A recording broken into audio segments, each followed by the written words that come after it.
Hi, welcome to this video today, which is on the 4th of October. It's Monday. In today's video, we're going to be looking at trading Forex fundamentals with a very simple strategy to catch big trends. Now, in relation to this, we're looking at three trade setups: the euro against the USD and also the euro against the GBP and JPY. We'll go over to the charts in just a moment. Now, one of the best ways to trade Forex fundamentals is to trade the really big fundamentals that drive big trends. Now, in relation to the euro, we see really big downside potential. Now, in terms of the big fundamentals, I'll go through them when we get to the charts, but we want to look at monetary policy, the economy, and also geopolitical risk.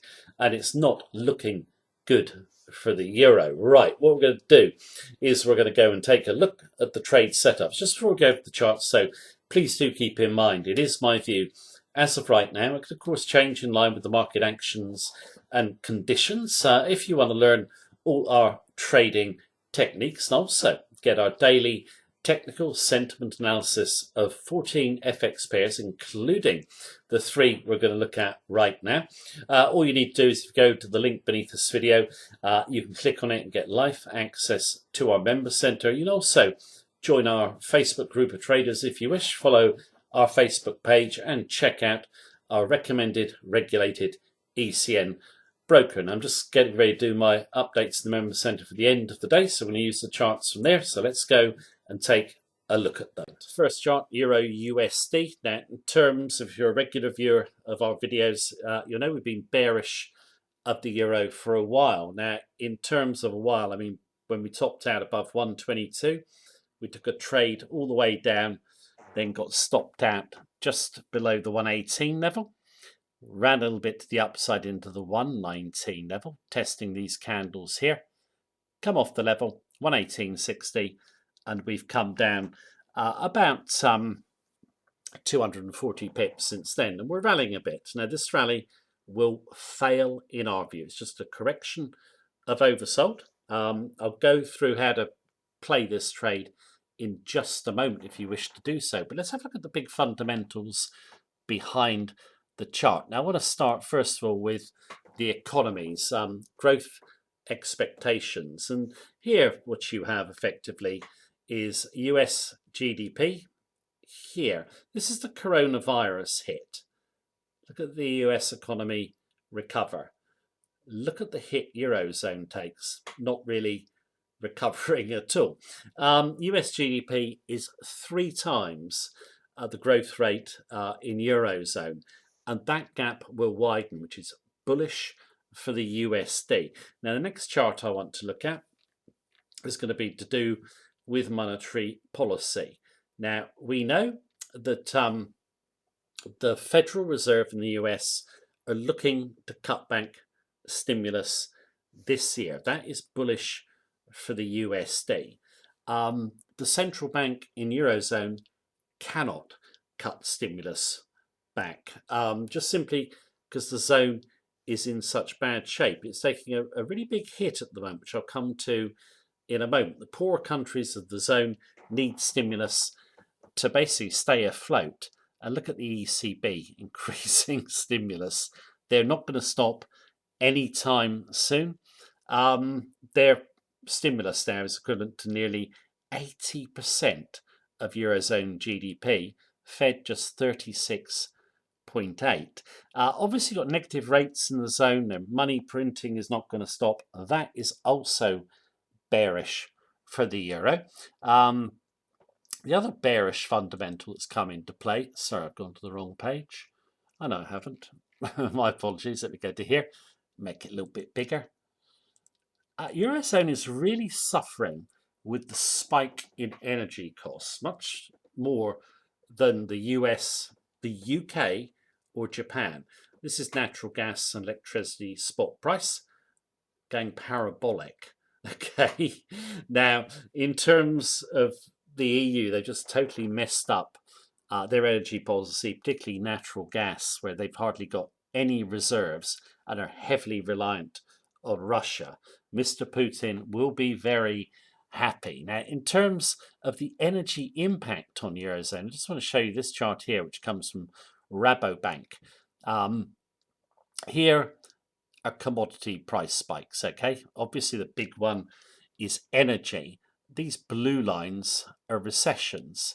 Look at this big spike and then check out these two spikes over here. We're just between the two, aren't we? But look, you had a recession here on that spike. Recession soon followed after this spike as well. You're going to get another blue line, okay? So it's just not looking good for the EU. Now, in terms of another big fundamental, China SOAP.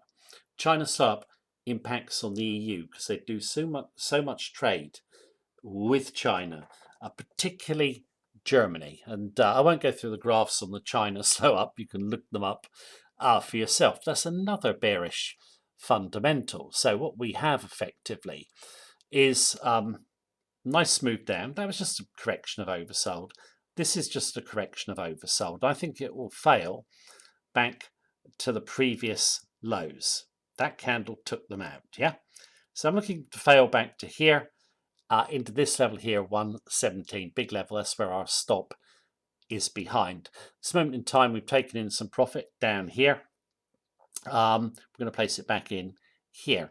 If we don't get up to here, we'll just put it in through 116, okay? Where could we go to? Let's have a look at the monthly chart. Monthly chart, you see the euro come down, just holds the 20-month moving average there, then breaks it. 20-month moving average and that tail low should hold rallies. Where's fair value for the euro in terms of the way we see the fundamentals? I think 110. So another 600 pips on the downside. Now, in terms of the chart, you just saw the member center. That was from earlier this morning. If I look tonight, do I need to make any changes to our view? No, because euro is just not doing much at all, hardly any change from this morning. Okay, now in terms of going to the next pair, right, I want to go on euro JPY, and we've got a long-term bearish view of the euro here as well. And in terms of the chart, did get a decent short off the 134 level, down, got stopped out here. Then we sold again. We bounced. We didn't get much out of that trade. And then we sold again, got above 130. We came in below the round number. And yeah, it's just a minuscule profit at the moment. But this pair, I think, could have more potential on the downside than USD. Euro USD. You can see my targets, 126, then 120. So basically 300 pips to first target. Second target would be 900 pips. Now the yen is very oversold historically. What I want to do is look at the monthly chart. Come up here. Then we double bottom, go on off to the upside, and then you've seen some weakness on the monthly chart. Last 4 months. Okay, this month has only just begun, a little bit of blue. But here, 130 is a big level for the euro to take out. I don't think it can take it out. I think we'll go down to 126 here, where we broke above the double top. But fair value is probably 120. Yen is very oversold, but what I would keep your eye on is stock markets, because stock markets are looking. This is a monthly chart of the S&P. Let me get a daily chart. Stock market's not looking too strong.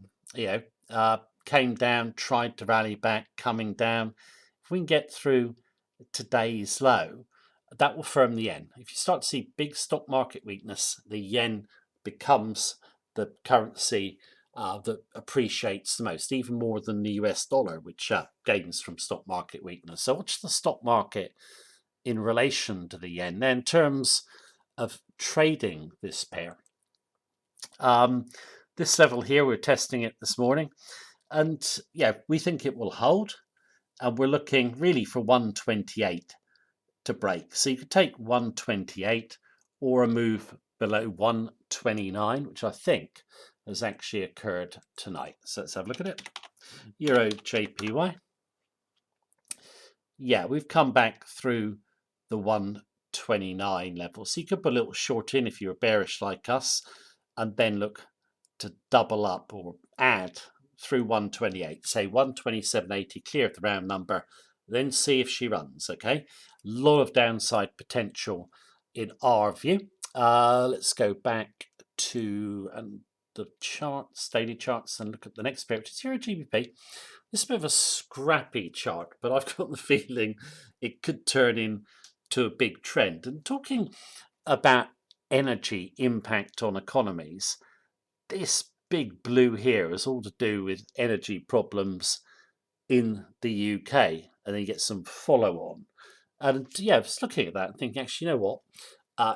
Eurozone's got far bigger problems than the UK. Okay, the UK's got problems, but Eurozone problems are worse. That gives us good entry. You can see it, 86.10, just basically through these two bodies here, down. Look at that spike. That's real exhaustion down today, hanging around. That level should hold. You could sell off that level or just put a short in, little short, then wait for this level to give way to add size. Okay, pound very, very oversold historically.